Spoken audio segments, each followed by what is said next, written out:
반갑습니다. 다시 한번 수요예배에 오신 여러분들, 또 온라인으로 함께 해주시는 모든 분들 예수님의 이름으로 환영합니다. 제가 믿음이 없어서요, 예전에 한국에 가서 이제 당분간은 초 목사님이랑 둘이 해야겠다 인간적인 믿음 없는 생각을 했는데 이렇게 현장 예배를 들으시기 위해 함께 참여해 주셔서 감사드리고, 또 온라인으로 함께 하고 계신 여러분들도 큰 힘이 됩니다. 어느 분이 말씀하시더라고요. 다시 이제 현장 예배 나오기까지 우리가 사람이라 이제 마음에 관성이 있어서 시간이 좀 필요하다, 이렇게 말씀하시는 걸 들었는데, 저도 그렇습니다. 충분히 이해하고 온라인으로 함께 해주셔서 감사드립니다. 네, 오늘 시편 13편 나가도록 하겠습니다. 저희가 시편을 하면서 참 이렇게 기도할 수 있는 시간이, 적용기도, 개인기도 할 수 있는 시간이 충분히 있는 것 같아서 참 감사한 것 같습니다. 그래서 오늘도 13편도 6절의 짧은 시편이기 때문에 저희가 보고 충분히 기도하는 시간을 갖고 돌아갔으면 좋겠습니다. 짧으니까 저희 한번 교독해 볼까요? 시편 13편, 저 한 절, 여러분들 짝수절 이렇게 교독해 보도록 하겠습니다. 제가 먼저 읽겠습니다. 여호와여, 어느 때까지니까 나를 영원히 잊으시나이까? 주의 얼굴을 나에게서 어느 때까지 숨기시겠나이까? 나의 영혼을 경외하고 종일토록 마음에 근심하기를 어느 때까지 하오며 내 원수가 나를 치며 자랑하기를 어느 때까지 하리이까? 여호와 내 하나님이여, 나를 생각하사 응답하시고 나의 눈을 밝히소서. 두렵건대 내가 사망의 잠을 잘까 하오며, 두렵건대 나의 원수가 이르기를 내가 그를 이겼다 할까 하오며 내가 그를 이길 때에 나의 대적들이 기뻐할까 하나이다. 나는 오직 주의 사랑을 의지하였사오니 나의 마음은 주의 구원을 기뻐하리이다. 내가 여호와를 찬송하리니 이는 주께서 내게 은덕을 베푸심이로다. 아멘. 시편 13편은요 다윗이 쓴 시이고요, 언제 쓰여졌는지, 어떤 상황에서 쓰여졌는지는 정확히 알 수는 없지만 어쩌면 다윗이 사울왕을 피해 도망자의 신분으로 도망다니던 시절에 쓰여진 시일 수도 있고요, 아니면 또 다른 어떤 큰 고난을 겪고 있을 때 어려운 가운데 쓴 시로 저희가 볼 수 있겠습니다.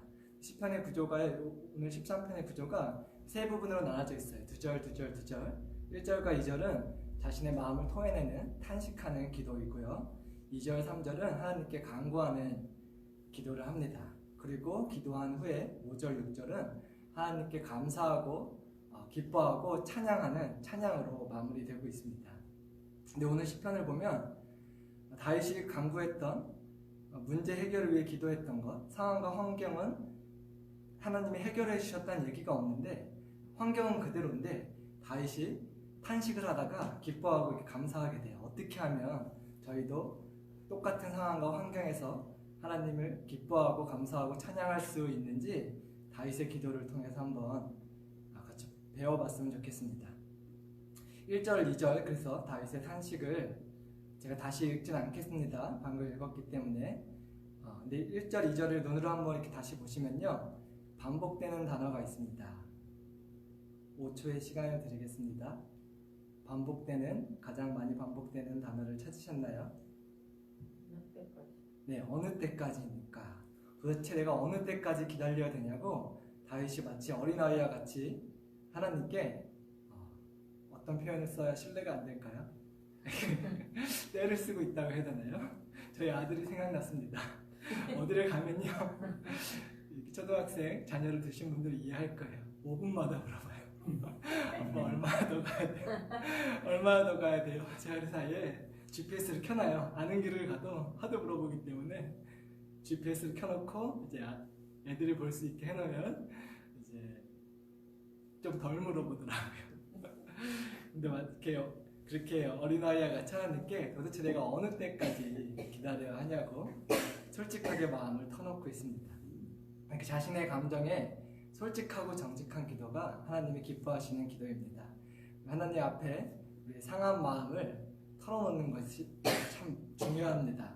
근데 저희가 한국 문화에서, 유교 문화에서 자랐기 때문에 자신의 감정에 솔직하기보다 후천적으로 저희는 괜찮다고 말하는 것이 익숙하고 습관이 되어 있고 또 괜찮다고 말하는 것이 덕이라고 그렇게 믿고 살아왔기 때문에 솔직한 기도가 하는 것이 쉽지 않을 때가 있는 것 같습니다. 하지만 하나님 앞에 우리의 마음을 있는 그대로 정직하게 솔직하게 오픈할 때만이 하나님의 위로와 그 치유와 용서를 경험할 수 있습니다. 다윗은 그래서 2절에 보면요, 내 영혼이 번민하다, 좀 어려운 단어가 쓰였는데요, 쉬운 말로 슬프다는 얘기죠. 너무 마음이 아프고 슬프다고 어린아이와 같이 자신의 지금 감정 상태를, 내 느낌을 하나님 제가 이렇게 지금 느껴서 이런 마음이어서 슬픕니다, 이렇게 마음을 쏟아놓고 있는 것입니다. 근데요, 다윗이 어느 때까지냐는 말을 4번이나 반복했는데 무엇을 어느 때까지냐고 기도하고 있을까요? 다윗이 저희랑 다른 것 같아요. 괜히 다윗이 아닌 것 같아요. 저희가 보통 어느 때까지라고 기도할 때는 어느 때까지 이 고난이 계속됩니까? 혹은 하나님이 주신다고 하신 그 약속을 도대체 언제 이루어 주실 것입니까? 이 기도가 나쁜 건 아니지만 주로 어느 때까지냐는 기도를 저희는 그렇게 하는데, 다윗은 이 자신이 겪고 있는 고난이 언제 끝나냐고 물어보시는 것이 아니고요, 혹은 다윗이 받은 약속이 있죠. 젊었을 때 하나님이 이스라엘을 왕으로 세워주신다는 약속을 했죠. 그 약속이 성취되기까지 거의 20년을 기다렸는데 도대체 나를 언제 왕으로 세워주실 겁니까? 그걸 지금 물어보는 게 아니라요, 참 저희가 본받을 만한 기도를 하고 있습니다. 하나님의 얼굴을 언제까지 나에게 숨기실 것입니까? 나를 언제까지 잊으실 것입니까? 이렇게 하나님의 얼굴을 구하는 기도를 하면서 언제까지냐고 묻고 있는 것입니다. 얼굴을 숨긴다는 표현은요, 다른 표현으로, 쉬운 표현으로 하나님의 임재가 지금 다윗이 느껴지지 않고 있기 때문에 왜 얼굴을 숨겼냐는 표현을 하는 것이죠. 하나님이 느껴지지 않자 다윗은 하나님이 혹시 나를 잊어버리셨나, 그런 두려운 마음이 들었습니다. 그런 느낌이 든 것이죠. 그런 감정이 있었던 것입니다. 그것을요, 솔직하게 하나님께 고백 드리고 있는 것입니다. 다윗이 어떤 어려움을 겪고 있는 상황 가운데 이 기도를 드렸는지 저희는 알지 못하지만, 저희가 기도를 통해서 알 수 있는 것 한 가지 확실한 것은, 다윗이 지금 겪고 있는 그 실제적인 문제보다 다윗을 두렵게 하는 것이 무엇이냐면 바로 하나님에게 잊혀지는 것, 하나님이 얼굴을 나에게서 가리우시는 것, 그것을 다윗은 두려워하고 그것을 위해서 기도하고 있는 것입니다. 예수님이 생각이 납니다. 예수님께서 십자가를 두려워하셨던 것은 육체적인 죽음도 아니었고 육체적인 고통도 아니었고, 또 사랑하는 제자들에게 배신당할 때 물론 마음이 아프셨겠지만, 그것보다도 예수님이 두려워하셨던 가장 큰 두려움은 하나님께 거절받고 외면당하는 그것을 두려워하셔서 겟세마네 동산에서 기도하셨던 것을 기억합니다.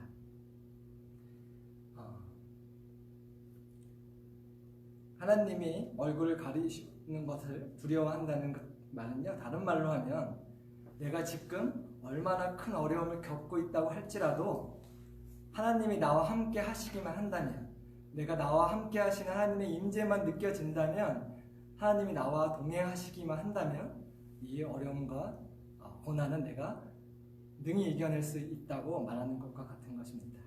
그래서요, 찾아보지 않으셔도 됩니다. 제가 읽어드릴게요. 제가 참 좋아하는 말씀인데, 시편 16편 8편에 다윗은 이렇게 고백하고 있습니다. 내가 여호와를 항상 내 앞에 모시며 그가 내 우편에 계심으로 내가 요동치 아니하리로다. 하나님의 임재가 다윗과 함께할 때는 다윗이 그 어떤 고난 가운데서 요동치 아니했다고 고백하고 있습니다. 같은 말을 반복하는 것 같은데, 다윗은 지금 자신이 겪고 있는 문제를 해결해 주시기 기도하기보다 하나님의 얼굴을 숨기지 말아달라고 기도하고 있습니다. 다윗이 밧세바와 간음을 하는 끔찍한 죄를 저지른 이후에 또 회개하는 기도를 할 때 그때도 비슷한 기도를 했어요. 하나님의 성령을 내게서 거두지 말아달라고, 하나님의 임재를 거두지 말아달라고 다윗이 두려워했던 것은 바세바의 남편에게 아니면 남편의 가족들에게 보복당하는 것을 그런 것을 두려워한 게 아니라 가장 좋은 두려움이 있었던 것이죠. 하나님이 나와 함께 하시지 않으면 어떡하나, 하나님이 나의 전부인데, 그렇게 하나님을 전부로 생각했던 다윗을 볼 수가 있습니다. 그래서 저희가 좀 생각해 보기 원합니다. 다윗은 어떻게 이렇게 하나님의 임재를 사모하게 되었을까요? 저 같으면 문제 해결이 더 중요한 기도 제목일 것 같은데, 어떻게 문제 해결보다 내 기도 제목보다 하나님의 임재가 다윗에게는 더 중요하고 더 전부이고, 어떻게 이렇게 하나님 없으면 안 되는 사람이 될 수 있었을까요? 그것을 좀 저희가 묵상해 보기 원합니다. 물론 오늘 시편 본문에 나와 있지는 않지만 저희가 다윗의 생애를 잘 알기 때문에 좀 기억해 보기 원합니다. 다윗은요, 고아와 같은 사람이었기 때문에 다윗에게 있어서 하나님은 다윗의 전부였습니다. 다윗이 이런 고백을 했던 거 저희가 기억합니다. 시편 27편 10절인데 내 부모는 나를 버렸으나 여호와는 나를 영접하시리로다. 정확히 어떻게 부모님께 버림받았는지 모르지만, 아니면 버림받았다고 느껴진 건지 모르지만, 내 부모는 나를 버렸다. 나는 내 부모님에게 큰 거절감과 상처를 받은 사람이다. 고아와 같이 자란 것을 다윗의 고백을 통해 알 수 있습니다. 좀 다윗의 삶을 기억해 보겠습니다. 사무엘이 이새의 아들 중에 한 명을 하나님께서 왕으로 선택하신다는 말을 듣고 이새의 집에 찾아갔습니다. 그때 너의 아들들을 내 앞에 불러와라 이렇게 했죠. 근데 이새가요, 막내 당시에 양을 치고 있던 다윗은 불러오지도 않았어요. 어떤 이유에서 그랬는지 이새의 속마음까지 저희가 다 알 수는 없지만, 이새가 다윗의 일곱 형들보다는 덜 중요하게 생각했다는 것을 저희가 그 사건을 통해서 알 수 있습니다. 그리고요, 더 이 아버지로서, 저도 아빠로서 이해할 수 없는 것은 다윗이 이런 고백을 해요. 사울 왕이 네가 소년인데 골리앗하고 싸울 수 있겠느냐 할 때 무슨 고백을 했는지 기억하시나요? 내 왕이시여, 제가 싸움 좀 합니다. 제가 양을 치는 사람인데, 목자인데 사자와 곰이 양 새끼를 물어가면 제가 쫓아가서 구해온 적도 많이 있습니다. 이런 고백을 해요. 근데 어떻게 아버지가 아직 20살도 채 되지 않는 10대 아들을 사자와 곰이 나오는, 캐나다에 사시는 저희는 좀 이해될 거예요. 곰 근처도 가지 말라고 신칭당부를 하는데 절대 새끼곰 있으면 귀엽다고 가서 사진 찍지 말라고 저희 애들한테 여러 번 얘기해 주거든요.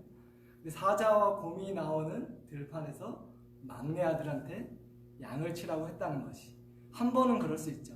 그럼 다시 안 시켰어야죠.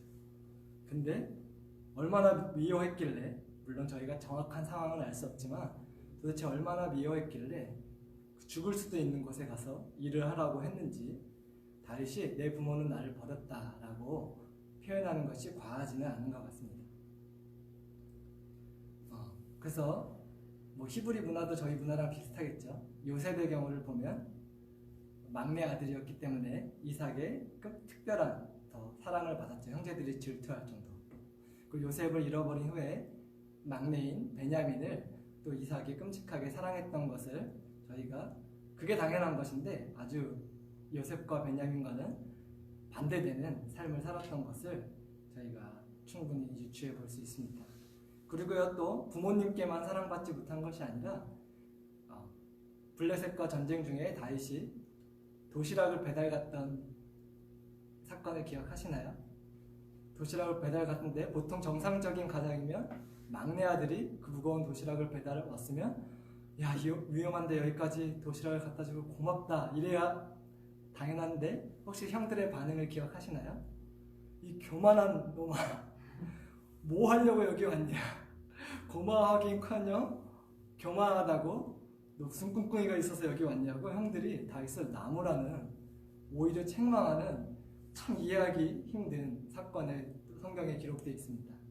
정확한 이유는 알 수 없지만 부모님과 형제들에게 사랑받지 못하고 거절받았던 상처가 많은 인생을 살았던 것 같습니다. 이렇게 어려서부터 가족과 사람들에게 거절받고 고아와 같이 자란 다윗은 유일하게 나를 있는 모습 그대로 사랑해주고 받아주시는 분, 그 하나님을 만난 이후에 하나님이 다윗의 전부가 될 수밖에 없었던 것이고, 하나님의 임재를 그 어떤 것보다 간절히 사모하고 하나님의 임재가 느껴지지 않는 것이 다윗의 삶의 가장 큰 두려움일 정도로, 그렇게 다윗에게 있어서 하나님은 다윗의 전부가 될 수밖에 없었습니다. 다른 말로 하면요, 예수님이 하신 표현으로 하면 심령이 가난한 자는 복이 있다고 예수님께서 하셨습니다. 왜냐하면 천국이 저희 것입니다, 이렇게 말씀하셨는데, 그런 심령이 가난한 다윗의 삶이 오히려 다윗에게 천국을 경험하게 되는, 하나님의 임재를 사모하게 되고 소중히 여기게 되는 그런 복을 받은 것입니다. 저희도 마찬가지입니다. 인생을 살면서 가장 힘든 일이, 어쩌면 조금 과장해서 얘기하면 유일하게 힘든 일은 인간관계가 아닐까 생각해 봅니다. 나를 진심으로 사랑해주는 사람들이 있고 나를 믿고 따라주는 사람이 있을 때는 상황과 환경이 아무리 어려워도, 여기 다 이민 오셔서 겪어보셨겠지만 아무리 이민의 삶에 고달프고 힘들어도 분명 그건 고난이지만 나를 믿고 따라주는 가족이 있고 사랑하는 자녀들이 있을 때 그 어려움을 충분히 저희가 이겨내고 감사하게 살 수가 있었습니다. 하지만 경제적으로는 큰 문제가 없고 건강에도 큰 문제가 없고 상황과 환경이 좋은 것 같은데 인간관계가 어딘가 꼬여 있다면 저희는 밤잠을 이루지 못하고 스트레스를 받는 것을 자주 경험하곤 합니다. 그래서 다윗은 하나님과의 관계가 제일 중요했던 사람이기 때문에 나를 잊지 말아달라고 간절히 기도하고 있는 것입니다. 근데 사실요, 하나님이 저희를 잊으실 수가 없죠.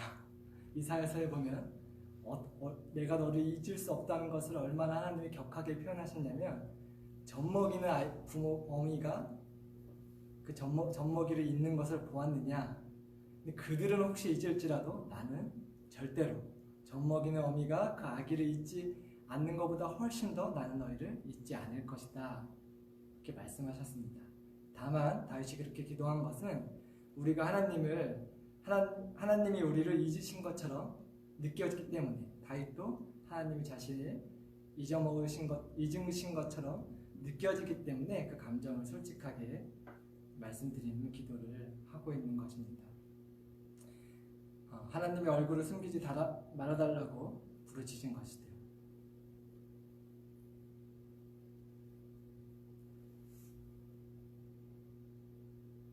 네, 잠시 저희가 생각해봤으면 좋겠는 포인트가 또 있습니다. 하나님만 함께 하시면 어떤 상황과 문제도 문제가 되지 않는데, 근데 반대로 좀 생각해보면 그리스도 안에서 경건하게 살고자 하는 자는 많은 핍박을 받을 것이라고 했습니다. 예수님을 따르는 자는 고난을 많이 받을 것이라고 했습니다. 물론 하나님이 우리를 사랑하시기 때문에 많은 경우에 별 문제 없는 평안한 날들을 허락해 주시기도 하지만, 좀 저희가 고민해봐야 될 필요도 있는 것 같아요. 나는 내 삶의 마음의 상태를 말하는 것이 아니라, 마음은 하나님과 동행함으로 기쁘지만 상황과 환경에 예수님 때문에 받는 고난이 하나도 없다면 혹시 내가 지금 하나님을 미지근하게 사랑하는 것이 아닌가 돌아볼 필요가 있기도 한 것 같습니다. 3절로 넘어가겠습니다. 여호와 내 하나님이여 나를 생각하사 응답하시고 나의 눈을 밝히소서. 두렵건대 내가 사망의 잠을 잘까 하오며. 1절 2절에 마음을 쏟아놓은 다윗은 3절 4절에 이제 기도를 합니다. 하나님께서 나를 잊어버리신 것처럼 다윗이 느꼈기 때문에 3절에 나를 생각하달라, 하나님 나를 기억해 주세요, 잊지 말아달라고 기도합니다. 그리고 사망의 잠을 자지 않도록 눈을 밝혀달라고 기도하는데, 다윗이 말한 사망이 꼭 육체의 죽음만을 의미하는 것은 아닌 것 같습니다. 왜냐하면 다윗이 1, 2절에 구한 것이 나의 생명을 살려달라고 구한 것이 아니라, 다윗이 자신의 육체의 생명보다 더 소중하게 생각했던 정말 더 중요한 생명인 하나님의 임재를 기도한 것으로 보아서 다윗이 3절에 말하고 있는 사망은 육체의 죽음만을 말하고 있는 것 같지는 않습니다. 마음의 눈을 밝혀주셔서 나와 함께 하시는 하나님을 보게 해달라고, 다시 눈이 침침해져서 내 눈을 밝혀달라고 기도하는 것이 아니라 영적인 눈, 지금 내가 하나님이 나를 잊으셨다고 느껴지기 때문에, 나를 잊으시는 분이 아닌데 나를 기억하지 못하고 있다고 생각되기 때문에 내 마음의 눈을 열어서 나를 잊지 않고 여전히 변함없이 나를 사랑하는 하나님을 보게 해달라고 기도하는 것이죠. 자신의 영혼이 깨어서 하나님을 볼 수 있게 간구하는 것입니다. 1절의 감정을 솔직하게 표현하는 기도와 사뭇 다른 것 같습니다. 저희도 하나님이 우리를 잊으신 것처럼 느껴질 때, 하나님의 임재가 나를 떠나간 것처럼 우리 느낌에, 감정에 그렇게 느껴질 때 우리를 기억해달라는 솔직한 기도를 시작하게 되면요, 그렇게 마음을 쏟아놓게 되면 저희의 기도가 바뀌는 것을 경험하실 것입니다.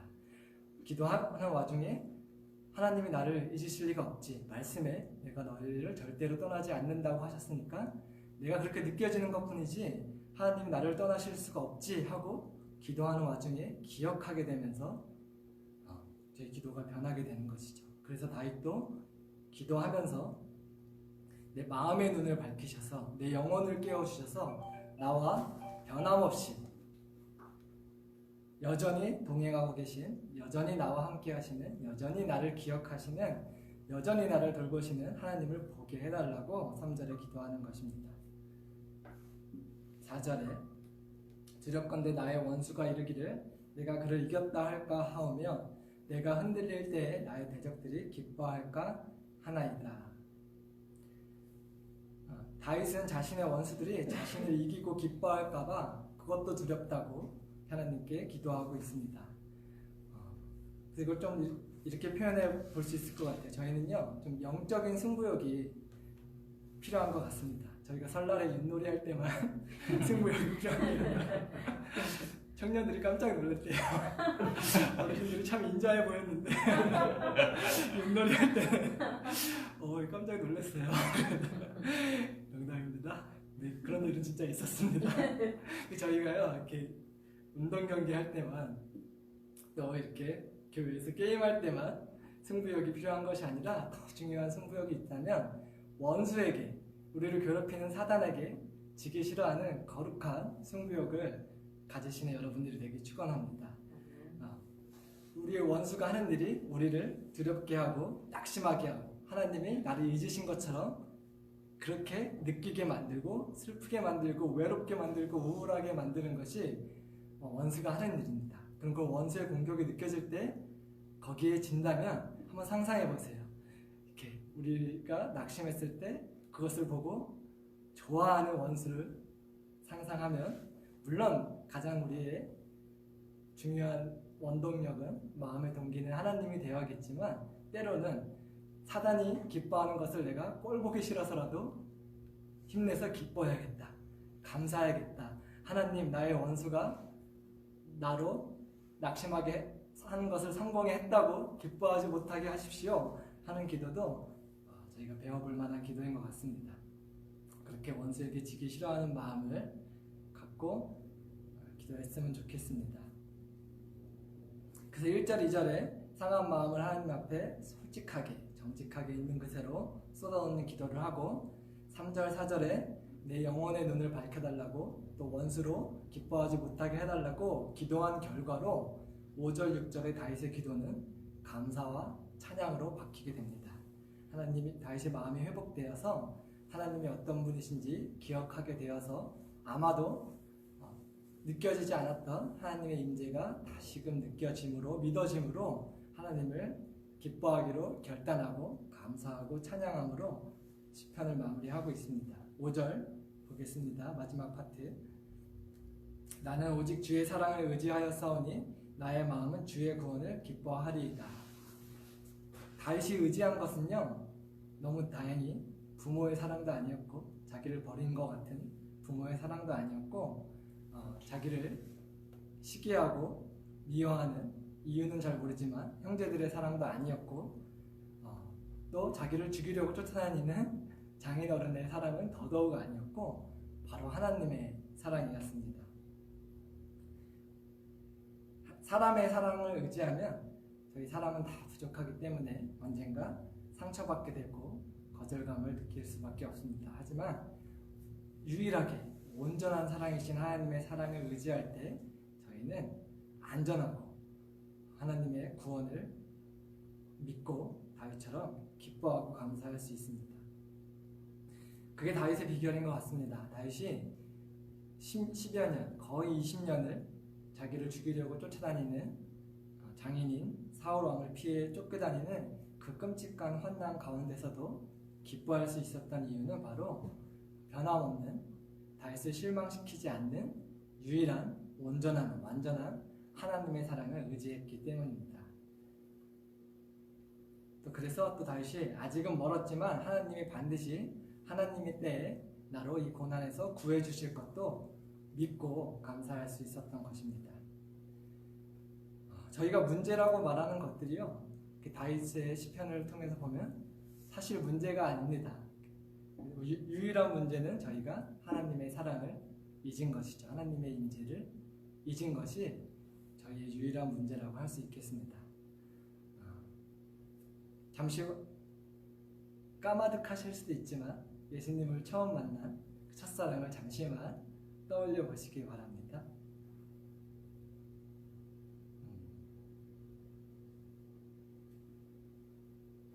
예수님의 십자가 사랑이 머리로 말고 내 마음으로 처음 믿어지던 그때 모두가 동일하신 마음이었을 거예요. 나 같은 죄인을 살려주신 은혜가 너무 감사해서 지금 죽어도 여한이 없을 정도로 예수님 말고 아무것도 필요하지 않고 정말 지금은 그 고백을 참 드리기가 어려운데 그 첫사랑 때는 누구라고 할지라도 주님 한 분만으로 만족하다는 그 고백을 전심으로 들으셨던 때가 다 있었을 것입니다. 제가 그때 평생에 필요한 게 기타 한 대만 있으면 좋겠다고 생각했어요. 아무것도 필요 없다 나는. 집도 차도 돈도 그랬었는데 지금은 집도 갖고 싶고 차도 있어야 되고 아파트도 있어야 되고 참 어떻게 그때로 돌아갈 수 있을지. 꼭 돌아갈 필요는 없죠. 첫사랑은 말 그대로 첫사랑이니까 또 다른 또 더 깊은 사랑으로 우리를 인도해 주시고 그렇게 하실 줄로 믿습니다. 근데 가끔은 그리워요. 그때는 정말 다 필요 없고 예수님 한 분만으로 만족했는데 지금은 왜 이렇게 갖고 싶은 게 많은지, 왜 이렇게 필요한 게 많은지. 유일한 문제는요, 저희가 하나님의 사랑을 잊는 것이 유일한 문제인 것 같습니다. 6절의 마지막 절입니다. 내가 여호와를 찬송하리니 이는 주께서 내게 은덕을 베푸심이로다. 좀 잘 안 쓰는 단어가 나왔습니다. 물론 어르신들은 어려움이 없는 단어지만 다윗이 하나님을 찬송하기로 결정하는 이유는 하나님께서 다윗에게 은덕을 베풀었기 때문이라고 고백하고 마치고 있습니다. 개역 한글에는요, 나를 후대하심이로다.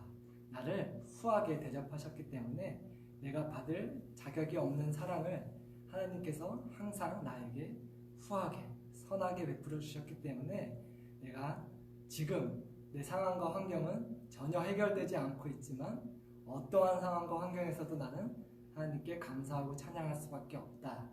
이렇게 지금까지 나를 선대하신 하나님을 기억하고 찬양하겠다는 고백으로 마무리하고 있습니다.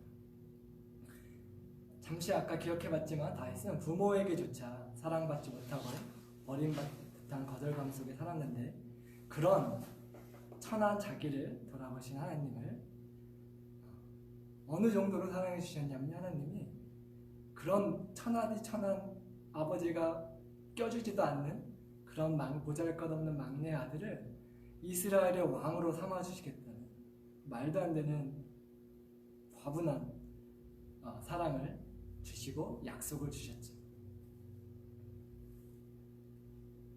비록 아직은 이 시편을 언제 썼는지 정확히 알 수 없지만 이 고백을 하는 시점에서 아직 까마득하게 멀게 느껴졌을 거예요. 자신이 얼마나 더 도망자의 신분으로 살아야 하는지, 얼마나 더 하나님이 약속이 성취되기까지 기다려야 하는지 까마득하게 느껴졌을 수도 있지만 그게 다윗에게 중요하지 않았어요. 왜냐하면 기도하면서 돌아봤더니 나 같은 사람을 사랑해 주시고 이스라엘 왕으로 세워주시겠다는 약속을 해주신 하나님의 그 약속 때문이 아니라 왕이 되면 부귀영화를 누릴 것이라는 부귀영화 때문이 아니라 그렇게 나를 사랑해 주시는 하나님을 내가 찬양하지 않을 수 없다, 이런 고백을 하고 있는 것입니다. 저희도 마찬가지인 거 아세요? 근데 저희도 다윗과 동일한 약속을 받은 자입니다. 저희가 구원만 받았을 뿐이 아니라 요한계시록에 많은 성경의 예언서에 분명하게 예언되어 있습니다. 예수님이 다시 오셔서 이 땅에서 하나님 나라를 왕으로 다스릴 때 우리도 주와 함께 왕노릇 하겠다고, 분봉 왕처럼 예수님이 온 지구의 왕이시고 우리도 다 새끼 왕으로, 새끼라고 하면 좀 그런데 작은 왕으로 분봉 왕들이 되어서 주님과 함께 다스리게 해주시겠다는 그 약속을 받은 자들이 바로 저와 여러분입니다. 여러분, 그 코딱 강원도만한 이스라엘 왕이 더 큰 약속 같으세요? 아니면 예수님이 다스리시는 그 천년 왕국에 예수님과 함께 다스리는 왕이 더 큰 약속 같으세요? 다윗은 별로 그렇게 길게 40세의 왕이 되어서 40년 다스렸죠.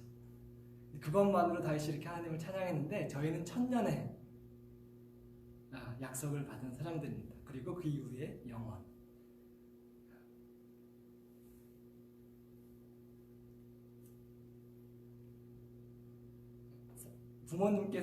부모님께조차 사랑받지 못한 나를 사랑해 주시는 하나님께 다윗은 감사했습니다.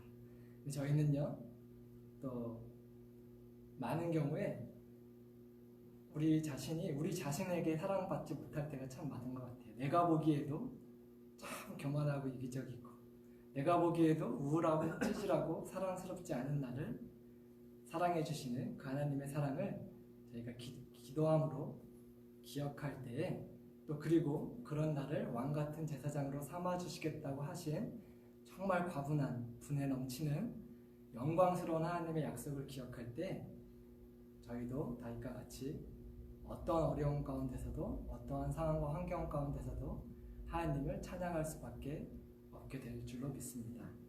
그래서 오늘 적용 기도를 하고 적용 찬양을 하면서 기도를 하고 마쳤으면 좋겠습니다. 다윗처럼 오늘 기도했으면 좋겠습니다. 문제 해결을 위해서 기도하는 것이 아니라 하나님의 임재를 다시금 충분히 누리게 해달라고 기도했으면 좋겠습니다. 하나님의 손을 구하는 기도가 아니라 하나님의 얼굴을 구하는 기도를 했으면 좋겠습니다. 또 다윗처럼 괜찮다고 말하는 기도가 아니라 하나님, 지금 제가 하나님이 나를 잊어버리신 것 같아서 너무 두렵습니다. 하나님이 더 이상 나를 사랑하지 않는 것처럼 느껴져서 무섭습니다. 하나님이 나를 인도하시지 않는 것처럼 느껴져서 제가 무섭습니다. 이렇게 또 그렇게 느끼시는 분들이 혹시 있다면 또 마음을 쏟아놓는 그런 기도도 했으면 좋겠습니다. 그리고요, 하나님의 사랑을, 지금까지 나를 선대하신, 후하게 대접해 주신 하나님의 사랑을, 예수님의 사랑을 다시 한번 기억하게 해주셔서 주님 한 분만으로 만족하는 그 사랑을 회복하게 해달라는 기도를 했으면 좋겠습니다.